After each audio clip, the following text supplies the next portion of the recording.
Hello दोस्तों, आपका अपना यूट्यूब चैनल सेंटर स्टडी पे बहुत बहुत स्वागत है। आज हम 16 दिसंबर 2021 का जो सीटेट का पेपर हुआ था उसमें जिसने भी अपनी सेकंड लैंग्वेज उर्दू ली होगी तो ये उसका क्वेश्चन पेपर है। अगर आप अपनी सेकंड लैंग्वेज उर्दू लेंगे तो इस टाइप का क्वेश्चन पेपर आपके पेपर में आएगा। तो चलते हैं अपने क्वेश्चन की तरफ। सबसे पहले एक पैसेज दिया होता है और उसमें टोटल इस टाइप के 121 से 128 तक के उसमें क्वेश्चन है। तो पढ़ते हैं। छोटा सा ही पैसेज है तो मैं आपके लिए जल्दी से पढ़ देता हूँ। हवा और पानी के बाद सबसे ज़रूरी चीज़ ग़िज़ा है। हमारी सेहत का इन्हिसार ग़िज़ा के दुरुस्त इंतखाब पर है। लिहाजा ग़िज़ा का इंतखाब ऐसा हो जो पूरे जिस्म की नशोनुमा के लिए मुफीद हो और हमें तंदुरुस्त रखे। मकामी पैदावार से हासिल होने वाली ग़िज़ा अशिया, मौसमी फल और सब्ज़ियाँ वगैरह सेहतमंद इंसान की तवानाई को बरकरार रखने के लिए मुफीद साबित होती हैं। अच्छी ग़िज़ा वही है जो हल्की, सादा, क़ुव्वत बख्श और ताज़ा हो। खाने के औक़ात मुकर्रर होने चाहिए। वक्त बेवक्त खाते रहना हाज़मे को कमज़ोर करता है। ज़रूरत से ज़्यादा ग़िज़ाइयत वाली खुराक और तली हुई चीज़ों से तरह तरह की बीमारियां पैदा हो सकती है। ज़्यादा खाना सेहत के लिए नुकसानदेह है। तो फ्रेंड्स, ये एक पैसेज गिवन था। अगर आप हमारे चैनल पर नए हैं तो प्लीज़ आप हमारे चैनल को सब्सक्राइब करना ना भूलें, ताकि आने वाली वीडियोज़ जो हम सीटेट की कंप्लीट क्वेश्चन पेपर सॉल्व कराएंगे, जिसमें आपके लैंग्वेज का भी पार्ट होगा, इंग्लिश, हिंदी, उर्दू, तो वो आपकी लगातार मिलती रहें और आप हमारी वीडियोस को ज़्यादा से ज़्यादा शेयर भी करें। तो चलते हैं क्वेश्चंस के ऊपर। पहले क्वेश्चन में ये है, इंसान की ज़िंदगी में हवा और पानी के बाद सबसे ज़रूरी चीज़ क्या है? तो फ्रेंड्स, इसका आंसर पहले ही पैसेज की पहली ही लाइन में था। हवा और पानी के बाद सबसे ज़रूरी चीज़ क्या है यहाँ पर? ग़िज़ा। तो सीधा सा हम ऑप्शन लगाते हैं, ऑप्शन नंबर 2 ग़िज़ा। बढ़ते हैं अपने अगले क्वेश्चन की तरफ। ग़िज़ा का इंतखाब कैसे होना चाहिए? तो फ्रेंड्स, ये भी आपकी फर्स्ट और दूसरी लाइन के अंदर मौजूद था। यहाँ से आप देख सकते हैं कि ग़िज़ा का इंतखाब ऐसा होना चाहिए जो पूरे जिस्म की नशोनुमा के लिए मुफीद हो और हमें तंदुरुस्त रखें। तो देखते हैं ये ऑप्शन कहाँ पे मिलता है।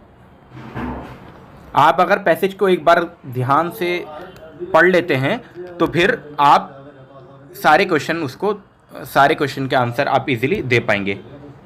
तो ऑप्शन नंबर 1, जो पूरे जिस्म की नशोनुमा के लिए मुफीद हो और हमें तंदुरुस्त रखे। अब देखते हैं क्वेश्चन नंबर 123, जिसमें ये बोला गया है, कौन सी ग़िज़ा अशिया सेहतमंद इंसान की तवानाई को बरकरार रखती है? तो फ्रेंड्स, जब आप अपना ये पैसेज ध्यान से पढ़ोगे तो यहाँ पर मैंने अंडरलाइन भी किया है कि मौसमी फल और सब्ज़ियाँ वगैरह सेहत की तवानाई को बरकरार रखने के लिए मुफीद है। तो आप सीधा सा ऑप्शन में देखेंगे कि ये ऑप्शन मिल पा रहा है कि मौसमी फल और सब्जियां। अब बढ़ते हैं अपने अगले क्वेश्चन की तरफ। अच्छी ग़िज़ा कैसी होती है? तो ये भी हमने पैसेज में पढ़ा था। अच्छी ग़िज़ा क्या होती है? जो हल्की हो, सादा, क़ुव्वत बख्श और ताज़ा हो। Option number 1। बढ़ते हैं अपने क्वेश्चन नंबर 125 में, वक्त बेवक्त खाने पीने से क्या होता है? तो ये भी आपको पैसेज में बिल्कुल डिट्टो आंसर मिल जाएगा। अगर आपको इसका PDF चाहिए तो आप हमारे टेलीग्राम पर जुड़कर इसका PDF प्राप्त कर सकते हो। तो इसका करेक्ट ऑप्शन है, हाज़मे को कमज़ोर कर देता है। अगर आप टाइम टू टाइम नहीं खाएंगे तो लगातार आपका जो है डाइजेशन वो प्रॉपर नहीं हो पाएगा। ज़्यादा ग़िज़ाइयत वाली खुराक और तली हुई चीज़ों से क्या होता है? तो अब इसका जो करेक्ट ऑप्शन है वो ये है, तरह तरह की बीमारियां पैदा हो सकती है। ये भी पैसेज के बिल्कुल लास्ट लाइन में दिया हुआ था। 127 क्वेश्चन में क्या बोला गया है? नुकसान की जमा क्या है, यानी कि प्लूरल क्या है? प्लूरल पूछा है। तो नुकसान की जो जमा है नुकसानात, नुक्स या नुकसानियात या नकाइस। तो इसका फ्रेंड्स, इसका आपको बहुत पहले से ही मालूम होगा। इसका करेक्ट ऑप्शन है नुकसानात, यानी कि ऑप्शन नंबर 1। बढ़ते हैं पैसेज के लास्ट क्वेश्चन की तरफ और इसमें यह बोला गया है, कमज़ोर का मुतज़ाद क्या है, यानी कि ऑपोजिट वर्ड पूछा गया है। ठोस, मजबूत, पुख्ता या खाम।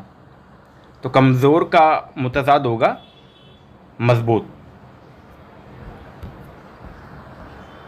अब इसके बाद आपको एक और पैसेज गिवन है जिसमें 129 से 135 तक के क्वेश्चन गिवन है, तो इसको भी पढ़ लेते हैं जल्दी जल्दी से। दुनिया में सारी चहल पहल और रौनक इंसान के दम से हैं। इस रौनक को कायम रखने के लिए वो मुसलसल जद्दोजहद और मेहनत करता है। इसीलिए दुनिया में सबसे कीमती चीज़ इंसान की जान है। ज़िंदगी में आराम और ज़रूरत के लिए इंसान ने बहुत सी नई चीज़ें तलाश और ईजाद की हैं, लेकिन ज़रूरत के लिए चीज़ों का खोजना और बनाना जितना मुश्किल है, उन चीज़ों को कायम रखना और उनसे सही तरीके से फ़ायदा उठाना उससे भी ज़्यादा मुश्किल है। इस मुश्किल को दूर करने के लिए कुछ उसूल और कायदे मुकर्रर कर लिए गए हैं। उस पर अमल करके ही इस चीज़ का फ़ायदा उठाया जा सकता है। मिसाल के तौर पर आमद व रफ्त और माल बर्दारी के लिए तेज़ रफ्तार मोटर गाड़ियाँ, कार्बन गैस मोटरसाइकिल और टेम्पो हैं। बड़ी बड़ी चौड़ी सड़कें हैं जिनसे एक जगह से दूसरी जगह सामान ले जाने में बोझ भी नहीं उठाना पड़ता है। तो फ्रेंड्स, ये आपके लिए पैसेज था जो मैंने आपके लिए पढ़ दिया है। अब इसके ऊपर बेस्ड क्वेश्चन है, दुनिया में सबसे कीमती चीज़ क्या है। तो ये पैसेज की पहले ही लाइन में था कि दूसरी लाइन में था कि दुनिया में सबसे कीमती चीज़ इंसान की जान है। तो बस सीधा सा ऑप्शन देख लेते हैं। इंसान की जान जो है पहले ही ऑप्शन में था, तो पहले ही ऑप्शन सही हो जाएगा। इंसान ने अपने आराम और ज़रूरत के लिए क्या काम किए हैं।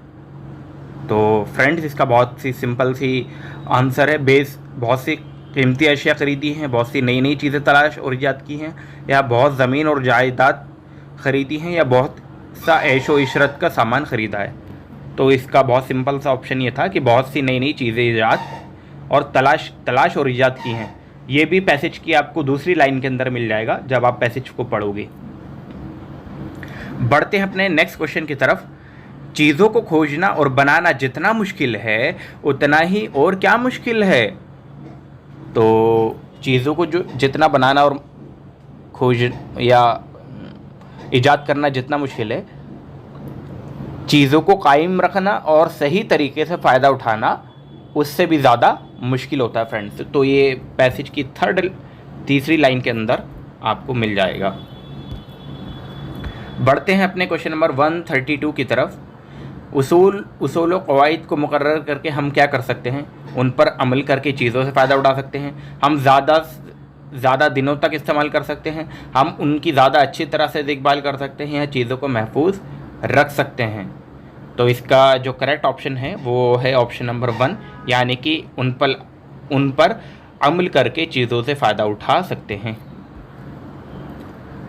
बढ़ते हैं अपने क्वेश्चन नंबर 133 की तरफ। तेज़ रफ्तार मोटर गाड़ियाँ, कारें और बसें किस लिए हैं।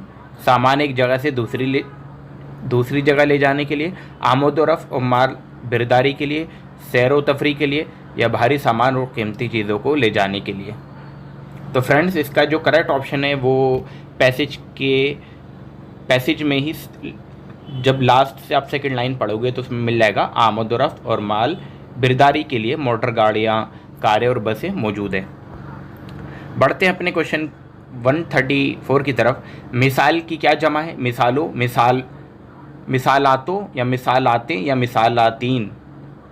तो फ्रेंड्स, इसका जो करेक्ट ऑप्शन है आप जानते ही हैं, मिसालों।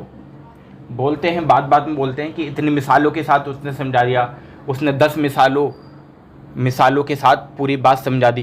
तो हम यूज़ भी करते हैं। तो ये सारे क्वेश्चन जो आपके पेपर में पूछे गए हैं ये बहुत नॉर्मल क्वेश्चन आते हैं और आप इसको बहुत इजी से सॉल्व कर सकते हैं। अगर आप बहुत अच्छे से पैसेज को पढ़ते हैं तो पूरे क्वेश्चन आप इजीली सॉल्व कर पाएंगे। 15 के 15 क्वेश्चन आपके सही हो जाएंगे। आते हैं क्वेश्चन नंबर 135 की तरफ, पैसेज के लास्ट क्वेश्चन की तरफ। मुश्किल का मुतज़ाद क्या है। आसान, कठिन, सख्त या शदीद।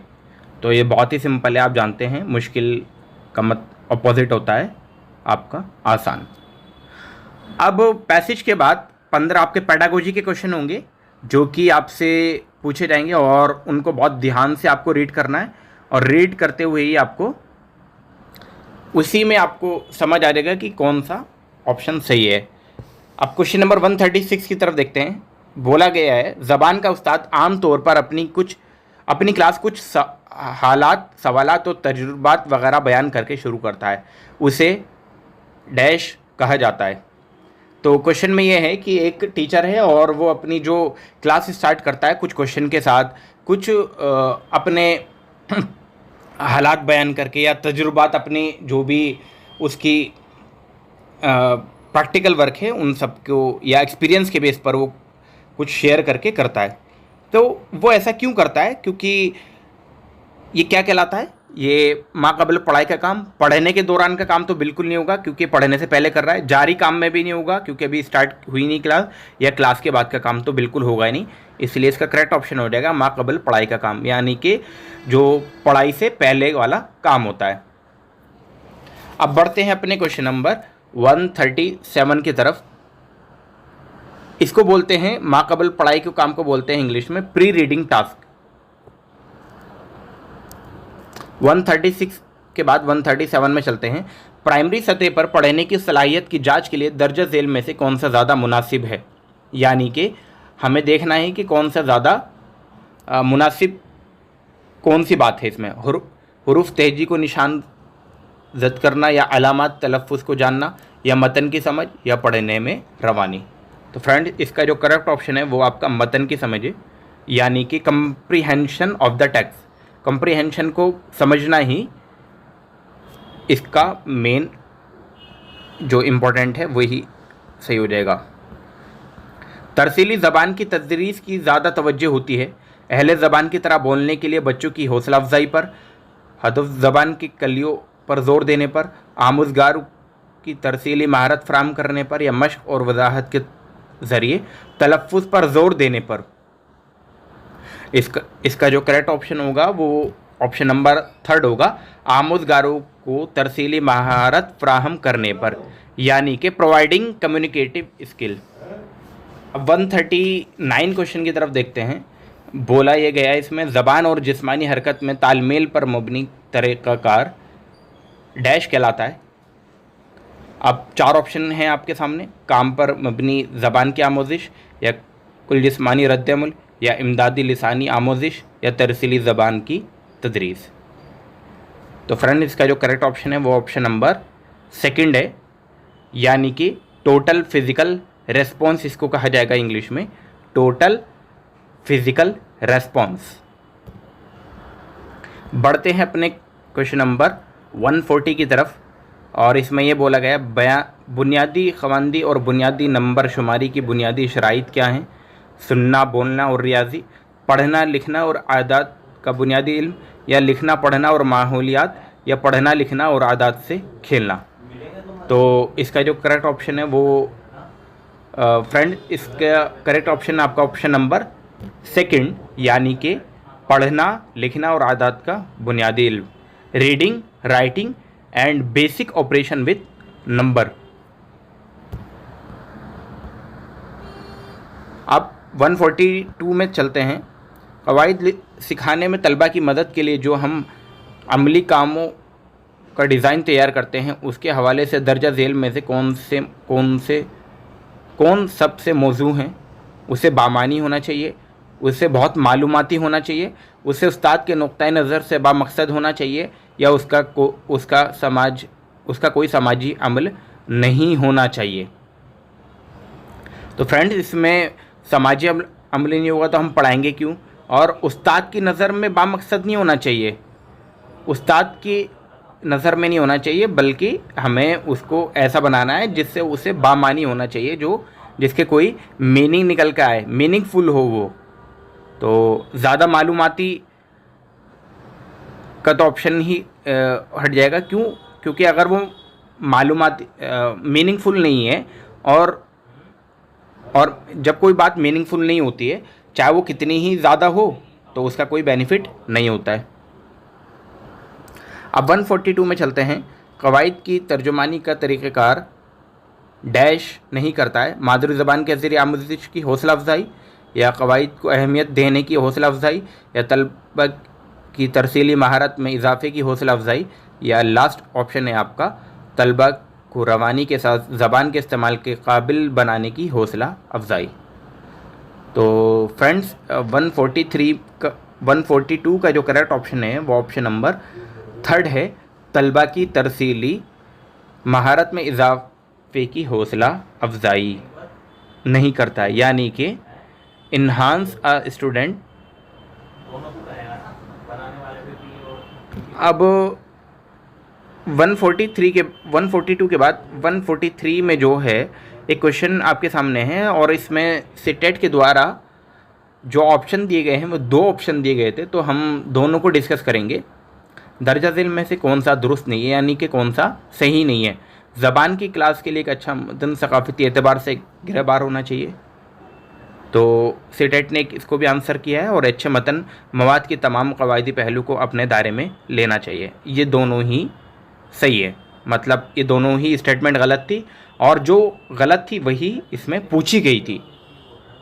अब आगे भी पढ़ लेते हैं। ज़बान की क्लास के लिए अच्छा मतन आमुज़गार के लिए दिलचस्प और बामैनी होना चाहिए, ये स्टेटमेंट बिल्कुल सही थी, लेकिन हमें गलत स्टेटमेंट पूछी गई थी। अच्छा मतन वो जिसकी तवालत ठीक हो, तो ये स्टेटमेंट भी बिल्कुल ठीक है। स्टेटमेंट पहली और दूसरी गलत थी, और पहली और दूसरी ही पूछी गई थी, कौन सी सही नहीं है। अगर कोई ऑप्शन पहला और दूसरा दोनों लगाता है, मतलब इन दोनों में से कोई सा एक लगाता है, तो उसको इसके मार्क्स ज़रूर मिले होंगे। बढ़ते हैं अपने क्वेश्चन नंबर 144 की तरफ। दर्ज झेल में से कौन सा ताउनी अमल पढ़ने से पहले की सरगर्मी है? मतन को दूसरे अल्फाज में बयान करने के अमल का इस्तेमाल, या पेश गोई के अमल का इस्तेमाल, या तलबा से मतन की तलखीस बयान करने के लिए कहना, या कवायदी कलियों की तदरीस।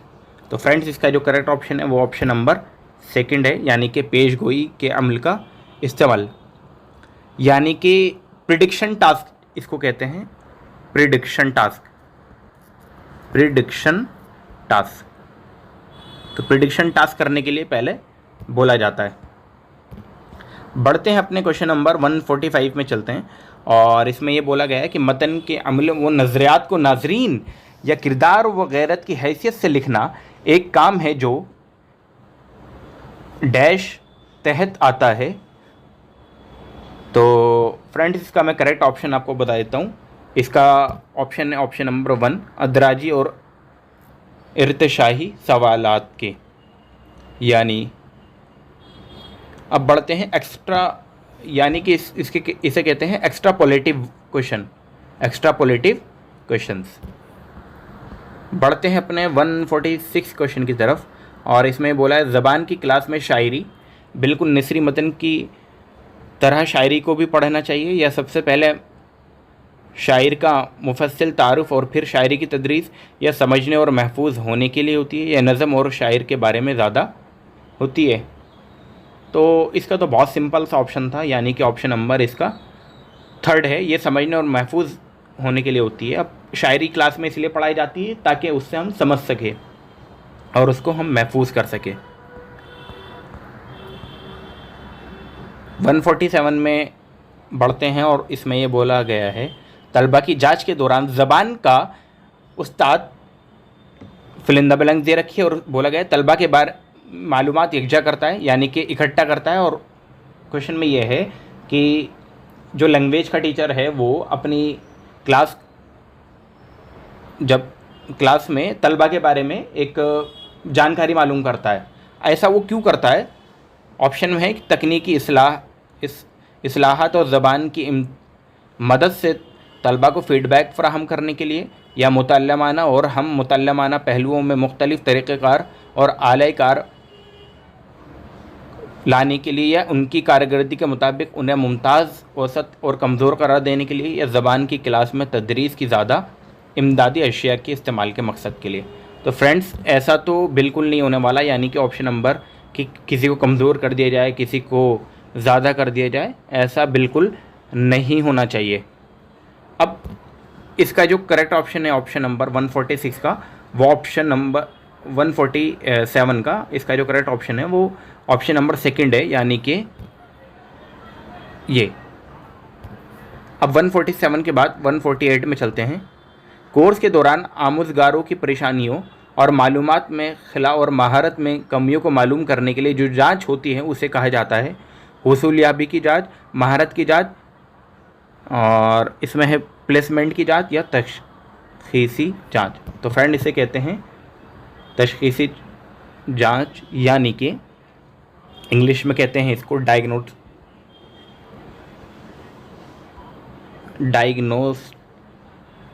टेस्ट, उर्दू में कहते हैं तशखीसी जांच। अब बढ़ते हैं 149 में चलते हैं। पोर्टफोलियो के अंदर कदरे के बारे में दर्ज झेल में से कौन सा दुरुस्त नहीं है। यहाँ पर फ्रेंड्स पूछा है नहीं है, पोर्टफोलियो के बारे में कौन सी बात सही नहीं है। पोर्टफोलियो का अंदाज़े कदर तरब की आमोजिश के बारे में शवाहिद फ्राहम करता है। तो फ्रेंड ये तो बिल्कुल सही है। तलबा को ज़्यादा खुद मुख्तार बनाने में माउन करता है, यानी कि स्टूडेंट खुद अपने काम करना चालू कर देता है, यानी कि खुद मुख्तार हो जाता है स्टूडेंट। और तलबा की गौर करने की सलाहियत में इजाफ़ा करता है और आमोजिश की खुद निगरानी में माउन होता है। तो ये भी सही है। तो 3 स्टेटमेंट स्टार्टिंग के तो सही है। चौथी स्टेटमेंट भी देख लेते हैं। पोर्टफोलियो का अंदाज़े कदर तलबा की आमोजिश का एक बार किया जाने वाला, फ्रेंड यहाँ पर एक बार किया जाने वाला अंदाज़े कदर है। तो ये एक बार ना हो, एक बार में नहीं होता है। पोर्टफोलियो जो है लगातार चलने वाला अमल होता है। तो यही लास्ट वाली स्टेटमेंट जो थी आपकी गलत थी, और जो गलत थी वही पूछी गई थी, यानी कि ऑप्शन नंबर आपका 4 ठीक है। फ्रेंड्स इस वीडियो के हम लास्ट क्वेश्चन में चलते हैं, यानी कि उर्दू के लास्ट क्वेश्चन में। और इसमें बोला गया कवायद की क्लास में हमें पहले वजाहत करनी चाहिए कि किस तरह कवायद के निकात बनते हैं, या फितरी अंदाज में कवायद के निकात पेश करना चाहिए, या गैर मामूली निकात अगर कोई हैं कि वजाहत करनी चाहिए, उनके समाजी अमल का बयान होना चाहिए। तो फ्रेंड इसमें जो है आपकी ऑप्शन नंबर 2 ठीक हो जाएगा, यानी कि नॉर्मल टॉकिंग के ज़रिए प्रेजेंट ग्रामर को समझाना चाहिए। और इस तरीके से हमने अपने ये 30 क्वेश्चन जो लैंग्वेज 2 जो भी उर्दू लेगा उस के पेपर में इस टाइप के क्वेश्चन आपके पेपर में आएंगे। और ये हमने 16 दिसंबर का पेपर सॉल्व किया है। अगर आपने हमारे चैनल को अभी तक सब्सक्राइब नहीं किया और आप हमारे चैनल पर बिल्कुल नए हैं, तो प्लीज़ आप हमारे चैनल को सब्सक्राइब करना ना भूलें, ताकि आने वाली वीडियोज़ भी आपको लगातार मिलती रहें। आने वाली वीडियोज़ में हम सीटेट के और भी अलग अलग क्वेश्चन पेपर सॉल्व करेंगे जो अलग अलग शिफ्ट में हुए हैं, और लैंग्वेज के पार्ट को हम इसी तरीके से आपके सामने लेकर आएंगे, जिसमें आप आसानी से अपने डाउट को भी सॉल्व कर पाएंगे। अगर आपको कोई डाउट हो तो आप प्लीज़ कमेंट सेक्शन में पूछ सकते हैं, और वीडियो को ज़्यादा से ज़्यादा लाइक और शेयर करना ना भूलें। आपका वीडियो में लगातार बने रहने के लिए आपका शुक्रिया।